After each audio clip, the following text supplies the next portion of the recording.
everybody. My name is Holly. I'm the designer behind Ilex Knit Designs and the creator of the Rainbow Stripe and Pride socks.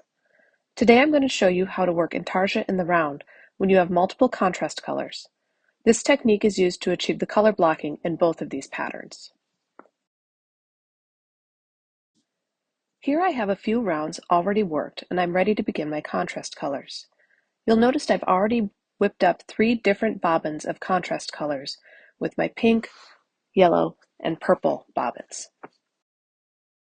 In Intarsia knitting, you'll find the same set of 6 checkpoints in every round. The checkpoints are as follows, and I'll walk you through them as we work. First, work up to a color change. Second, lock the colors together at every color change.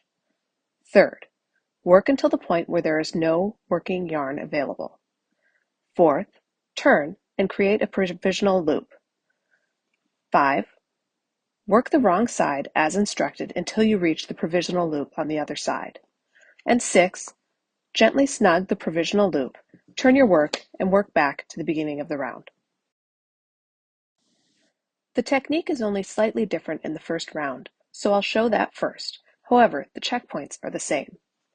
In this example, I have 3 contrast colors, and we'll make a band of 4 contrast color knit stitches each. I'll knit a few in my main color and then start the contrast color.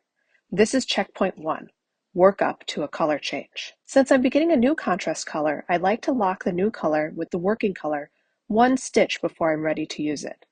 To do that, I lay the contrast color over the main color and work the last main color stitch as instructed. This is checkpoint 2, lock the colors together at every color change. Now I'm ready to work my 4 contrast color stitches. I'll work 3 stitches and lock my next contrast color with my 4th stitch. Because I'm using multiple contrast colors, I will repeat the work through checkpoints 1 and 2 twice more until I reach a point where there is no working yarn to pick up and use.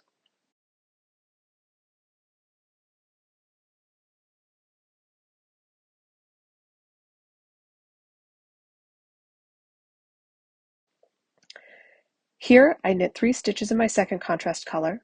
I lock the 3rd contrast color when I knit the 4th stitch, and then I knit the 4 stitches of my last contrast color.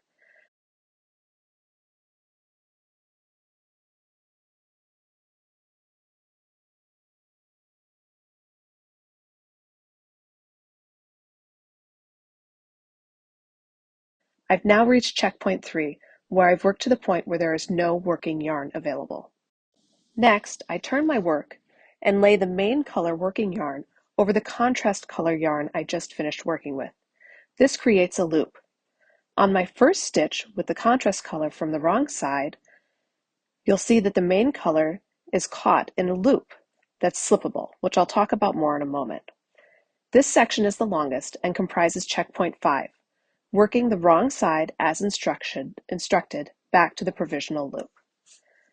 I will work the wrong side, working each contrast color and picking up the working end of the main color to purl all the way around the provisional loop. As I need more of the main color, I can just pull that slippable loop we made earlier.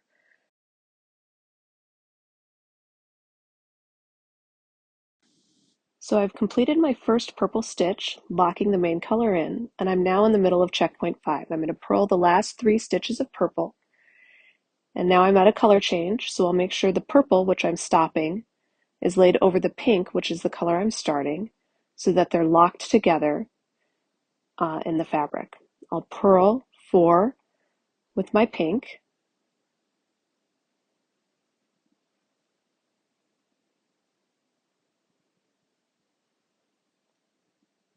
and then I'll give this purple a little tug just to make sure it's a nice connection.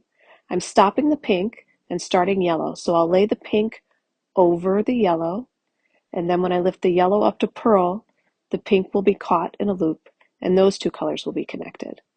I'll purl 4 with the yellow,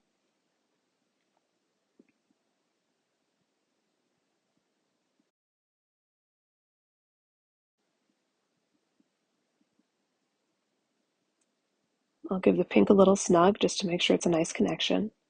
And now, because I'm stopping the yellow and starting the main color again, I lay the yellow thread over the main color yarn thread And this is the other side of the provisional loop. You see it's connected on the other side. I can pull it and slip it through that slippable loop there whenever I need more yarn. And I will lift the main color over the yellows so they're locked together and purl all the way around to the beginning or to the provisional loop on the other side. One thing you'll notice as I'm working my multiple contrast colors is that I always take a moment to make sure that when I lift one color that I'm stopping over a color that I'm starting, there aren't other yarns trapped in between those. The last thing you want when working multiple contrast colors in Intarsia is to have floats, because the whole point of Intarsia is to not have floats. So as you're lifting one color that you're finishing to lay over the color that you're starting, make sure you don't have any other colors caught between those two colors. Now that I'm at the provisional loop, I check that no other yarns are caught in the loop and gently snug it shut. Now the main color work and the contrast color work is locked together, and you can turn and work back to the beginning of the row. This is checkpoint 6. Snug the provisional loop, turn, and work back to the end of the round. Here I finished the work to the end of the round.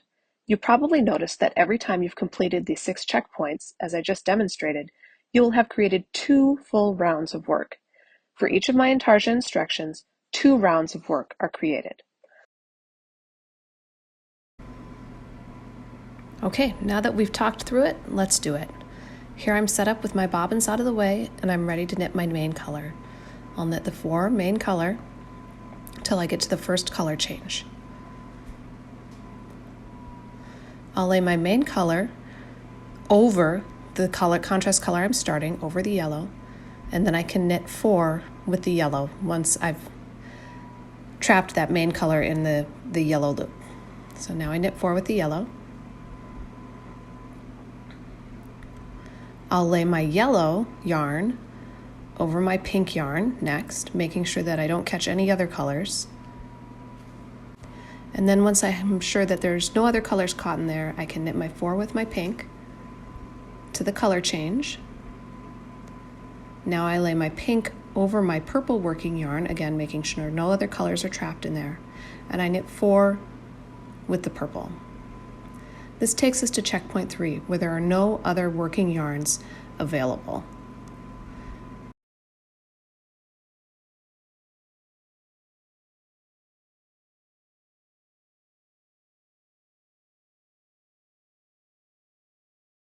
And so here we turn,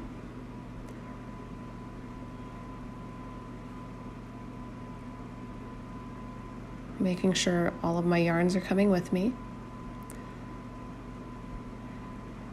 And then I will lay my main color loop over the purple, creating that provisional loop with the main color. So here's my main color. I'll detangle it from my other colors, and I will lay it over the purple, creating that provisional loop. Now my first stitch back in the opposite direction, starting section 5, will connect the main color and make a secure loop. So here I'll purl back 4 with the purple. I'll lay the purple over the pink. I'll detangle the pink, and then I'll start working 4 with the pink.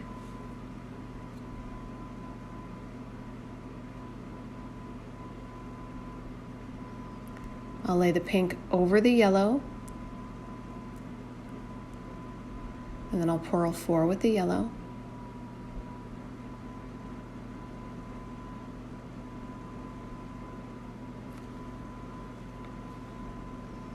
And then I'll lay the yellow over the main color, and I'll purl with the main color all the way back around to the provisional loop.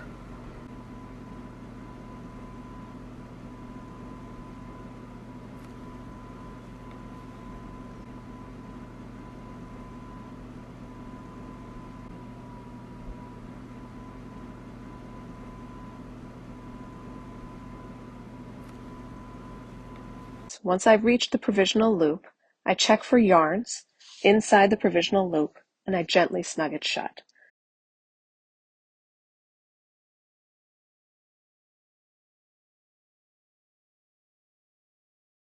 I turn the work and knit back to the beginning of the round.